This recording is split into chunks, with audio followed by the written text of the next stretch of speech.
அஸ்ஸலாமு அலைக்கும் வரஹ்மத்துல்லாஹி வபரகாத்துஹு. அளவோடு சிரிப்பது. அபூ ஹுரைரா ரலியல்லாஹு அன்ஹு அவர்கள் அறிவித்தார்கள், நாங்கள் அல்லாஹுடைய தூதர் ஸல்லல்லாஹு அலைஹி வஸல்லம் அவர்களோடு அமர்ந்திருந்த போது அவர்களிடம் ஒருவர் வந்து, அல்லாஹுடைய தூதர் அவர்களே, நான் ஒரு குற்றச்செயலை செய்துவிட்டேன் என்றும் அதற்குண்டான பரிகாரம் என்னவென்று கேட்டு வந்தார்கள். அப்போது நபி ஸல்லல்லாஹு அலைஹி வஸல்லம் அவர்கள், உம்மிடம் ஒரு அடிமை இருந்தால் அந்த அடிமையை உரிமை விட்டுவிடும் என்று கூறினார்கள். அவர், என்னிடம் அடிமை இல்லை என்று பதில் சொன்னார். அப்படியானால் 2 மாதம் நோன்பு நோற்க உனக்கு சக்தி இருக்கிறதா என்று கேட்டார்கள். வந்த மனிதர் இல்லை என்றார்.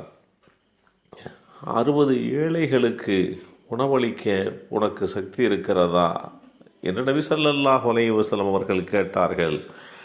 அதற்கும் அவர் இல்லை என்றார். நபி ஸல்லல்லாஹு அலைஹி வஸல்லம் அவர்களிடம் பேரிச்சம் பழம் நிறைந்த அரக்கு என்னும் அளவை கொண்டு வரப்பட்டது. அப்போது நபி ஸல்லல்லாஹு அலைஹி வஸல்லம் அவர்கள், கேள்வி கேட்டவர் எங்கே என்றார்கள். நானே என்று அந்த மனிதர் பதில் கூறினார். இதை பெற்றுக்கொள்வீராக. இந்த பேரித்தம் பழங்களை தர்மம் செய்வீராக என்று நபி ஸல்லல்லாஹு அலைஹி வஸல்லம் அவர்கள் கூறினார்கள். அப்போது அந்த மனிதர், அல்லாஹுடைய தூதர் அவர்களே, என்னை விட ஏழையாக இருப்போருக்கான நான் தர்மம் செய்ய வேண்டும். மதீனாவின் கருங்கற்கள் நிறைந்த 2 மலைகளுக்கும் இடைப்பட்ட பகுதியில் என் குடும்பத்தினரை விட பரம ஏழைகள் யாருமில்லை என்று கூறினார். அப்போது நபி ஸல்லல்லாஹு அலைஹி வஸல்லம் அவர்கள் தங்களுடைய கடைவாய்ப்பற்கள் தெரியும் அளவுக்கு சிரித்தார்கள். பிறகு, இதை உம்முடைய குடும்பத்தினருக்கே உண்ண கொடுத்து விடுவீராக என்று கூறிவிட்டார்கள். இந்த செய்தி ஸஹீஹுல் புகாரியிலே 1936 என்ற எண்ணிலே பதிவு செய்யப்பட்டிருக்கிறது.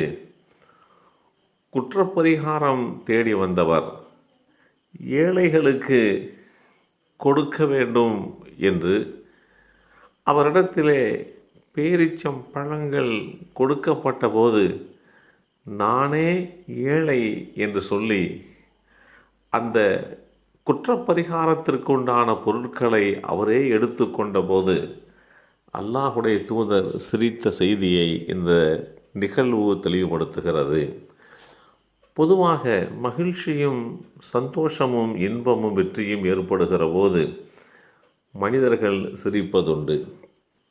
யதார்த்தத்தில் இது மனிதர்களுக்கு ஏற்படுகின்ற உணர்வாக இருந்தாலும் கூட, உண்மையில் அல்லாஹுவே ஒருவரை அழ வைப்பவனும் சிரிக்க வைப்பவனும் என்று இஸ்லாம் போதிக்கிறது. மனித வாழ்க்கையை அல்லாஹ் இத்தகைய உணர்வுகள் சுழன்று வரும் வகையிலே தான் அமைத்து கொடுத்திருக்கிறான். ஆகவே மனிதன் சிரித்தால் அதற்கென்று எல்லைகள், வரம்புகள் என்ற அமைப்பிலே அந்த சிரிப்பு அமைய வேண்டும். அதற்காக நாளை மறுமை நாளில் நமக்கு உண்டான கேள்வி கணக்குகள் இருக்கின்றது என்பதையும் புரிந்து வைத்திருக்க வேண்டும்.